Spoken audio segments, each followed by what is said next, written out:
ആകയാൽ സഹോദരരെ, ദൈവത്തിന്റെ കാരുണ്യം അനുസ്മരിച്ചുകൊണ്ട് ഞാൻ നിങ്ങളോട് അപേക്ഷിക്കുന്നു, നിങ്ങളുടെ ശരീരത്തെ വിശുദ്ധവും ദൈവത്തിന് പ്രീതികരവുമായ സജീവ ബലിയായി സമർപ്പിക്കുവിൻ. ഇതായിരിക്കണം നിങ്ങളുടെ യഥാർത്ഥമായ ആരാധന.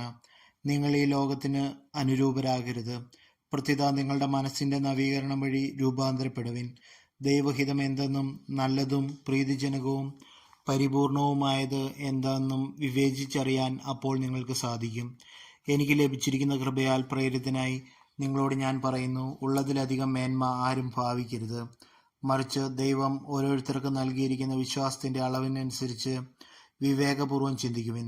നമുക്കൊരു ശരീരത്തിൽ അനേകം അവയവങ്ങൾ ഉണ്ടല്ലോ, എല്ലാ അവയവങ്ങൾക്കും ഒരേ ധർമ്മമല്ല. അതുപോലെ നാം പലരാണെങ്കിലും ക്രിസ്തുവിൽ ഏക ശരീരമാണ്. എല്ലാവരും പരസ്പരം ബന്ധപ്പെട്ട അവയവങ്ങളാണ്. നമുക്ക് ലഭിച്ചിരിക്കുന്ന കൃപയനുസരിച്ച് നമുക്കുള്ള ദാനങ്ങളും വ്യത്യസ്തങ്ങളാണ്. പ്രവചനവരം വിശ്വാസത്തിന് ചേർന്ന വിധം പ്രവചിക്കുന്നതിലും, ശുശ്രൂഷാവരം ശുശ്രൂഷ നിർവഹണത്തിലും, അധ്യാപനവരം അധ്യാപനത്തിലും, ഉപദേശവരം ഉപദേശത്തിലും നമുക്ക് ഉപയോഗിക്കാം. ദാനം ചെയ്യുന്നവൻ ഔദാര്യത്തോടെയും, നേതൃത്വം നൽകുന്നവൻ തീഷ്ണതയോടെയും, കരുണ കാണിക്കുന്നവൻ പ്രസന്നതയോടെയും പ്രവർത്തിക്കട്ടെ. നിങ്ങളുടെ സ്നേഹം നിഷ്കളങ്കമായിരിക്കട്ടെ. തിന്മയെ ദൂഷിക്കുവിൻ, നന്മയെ മുറുകെ പിടിക്കുവിൻ. നിങ്ങൾ അന്യോന്യം സഹോദരതുല്യം സ്നേഹിക്കുവിൻ. പരസ്പരം ബഹുമാനിക്കുന്നതിൽ ഓരോരുത്തരും മുന്നിട്ട് നിൽക്കുവിൻ. തീഷ്ണതയിൽ മാന്ദ്യം കൂടാതെ ആത്മാവിൽ ജ്വലിക്കുന്നവരായി കർത്താവിനെ ശുശ്രൂഷിക്കുവിൻ. പ്രത്യാശയിൽ സന്തോഷിക്കുവിൻ. ക്ലേശങ്ങളിൽ സഹനശീലരായിരിക്കുവിൻ. പ്രാർത്ഥനയിൽ സ്ഥിരതയുള്ളവരായിരിക്കുവിൻ. വിശുദ്ധരെ അവരുടെ ആവശ്യങ്ങളിൽ സഹായിക്കുവിൻ.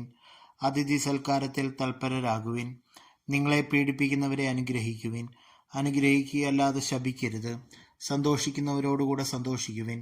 കരയുന്നവരോടുകൂടെ കരയുവിൻ. നിങ്ങൾ അന്യോന്യം യോജിപ്പോടെ വർത്തിക്കുവിൻ. ഔദത്യം വെടിഞ്ഞ് എളിയവരുടെ തലത്തിലേക്ക് ഇറങ്ങി വരുവിൻ. ബുദ്ധിമാന്മാരെന്ന് നിങ്ങൾ നടിക്കരുത്. തിന്മയ്ക്ക് പകരം തിന്മ ചെയ്യരുത്. ഏവരുടെയും ദൃഷ്ടിയിൽ ശ്രേഷ്ഠമായത് പ്രവർത്തിക്കാൻ ശ്രദ്ധിക്കുവിൻ.